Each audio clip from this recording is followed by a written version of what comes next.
Welcome everyone to this video where I will take you through a hot lap around Bahrain. After that we'll have a look at the setup and then the strategy for the race. So let's just dive right into the first lap. Get the DRS on, and then coming across the line your delta should be around the same as your fastest lap.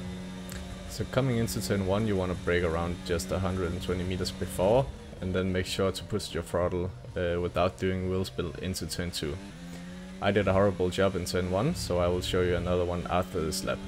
But coming down into turn 4 you can go as wide as I do and still have the traction needed to make the turn. Braking around 100 meter and then going down to 3rd gear and short shift up to 4th. In the S turns you want to go a bit over the first curb, shift down to 5th and then just touch the last curb on your left side. You don't want to go over this curb as you'll slide around. So try to get a straight line going down to turn 8. Short shift up to 3rd and then go up to 4th. If you have a racing line you want to brake just after it gets right here and then just let your car cruise down through the turn. So straight line here and DRS on, and then coming down to turn 11 here you want to go outside the track again and then brake around 65 meters just around here and then turning in around the 50 meter board. Take turn 12 in 7th gear flat out and then go down to 3rd and shift up to 4th going into turn 13 right here. Full throttle and coming down to the final corners, where you just want to brake under the Rolex board as you'll see right here. So just under where the shadow is you want to brake, and you don't want to hit the curb like I did right here. You lose so much time. So final DRS on, and that was my hot lap. So I did a 128.4. and I still have a lot of time to gain here. As you can see, coming down to turn 1, brake around 120 and then really just push the throttle going over the curves, and I gained around 14/10 of a second. So let's go into the setup. The front wing is around 20 and the rear wing is 27. The transmission is 94 and 53. Then front camber is all the way to the right and the other ones is all to the left. For the suspensions we have front and rear is 10 and 3, then 10 and 3 again, and then the ride height is 3 and 4. Going through to the brakes we have 100% and 50%, and then the tires are 24 in front and 23 in the rear. So let's go through to the race strategy. Going in Bahrain, choosing Red Bull. And then you have the time now to hit the like button and leave a subscribe. I would be very happy if you'll do that. So let's move on, going into the Grand Prix.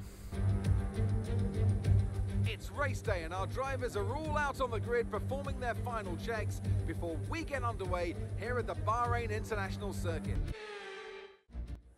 So here we have it. Let's go in and take a look at the race strategy. I choose the medium soft and then around 31 laps of fuel, but that was way too much, but we'll see on that later. So let's do the formation lap.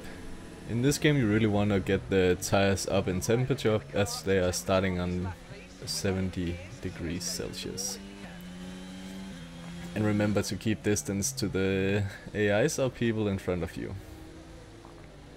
But let's go through to the end of the formation lap, where in this game you also have to do that yourself. This is a very cool feature in this game.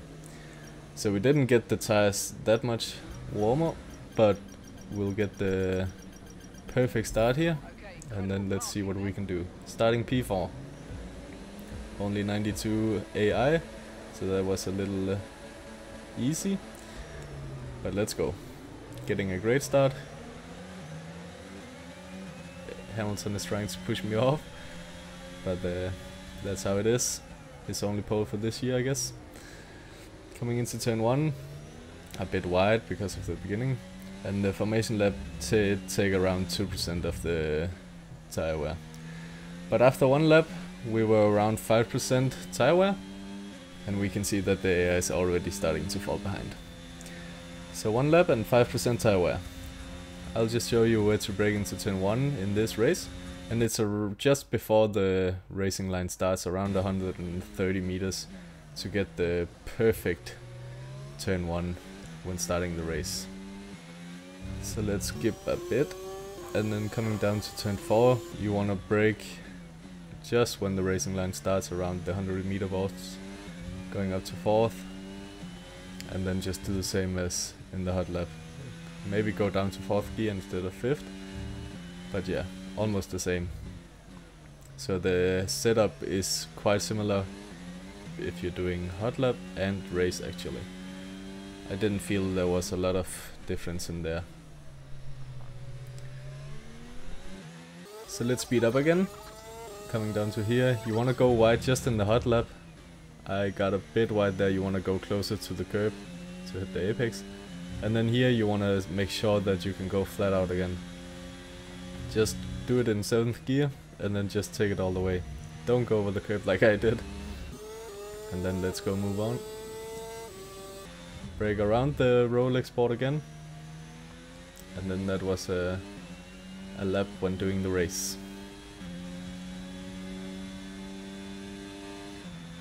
So let's go a bit further and into lap 10. We have around 28% tire wear, but I didn't feel a thing, so no worries about that. But if you're starting to feel like the tires are getting more slippery, then you wanna think about going into the pit. But I didn't feel anything, and the one corner I was afraid of to do was the turn 12, where we have to do it flat out. So that was also my point to check. If I couldn't make it flat out, then it was probably the time to go into the pits. But actually we still have around 60% and I could take it flat out. So the setup is really stable, and no worries about that. But in lap 20 you want to go into the pits and change for the soft tires. You actually want to brake before the racing line says so. As you can see, we're only 10 meters from the pit lane when we hit the 80 kilometers per hour. And when you turn in, you want to hit the optimal, of course. I did it, so that was impressive. That was a fantastic stop, faster than we were expecting. But what you really want to be careful about is going out of the pits, because your tires are so cold. You can see around 70. So going into turn 1 you want to brake a bit before I do, because you don't want to go as wide. That is also why I don't go into the pits twice, because then you have to warm up your tires yet another time and use the time in the pits as well. So I don't think that it's a good strategy to do a 2-stopper here. But I tried to get the tires up in temperature, so I wouldn't slide as much, and it actually happened quite fast. So coming down the straight I also weaved a bit to really get the temperature into the tires. But let's skip to lap 23, going into 24. After 3 laps on the soft tires we have 17% tire wear, so around 5-6% each lap. And we hit the fastest lap, which was a 1:30.6, so that was good.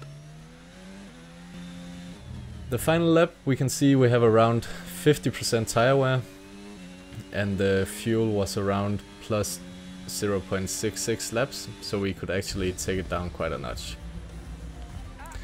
But thank you all for watching. Let me know what you think about this video and if I should make more in the future. Thank you for watching.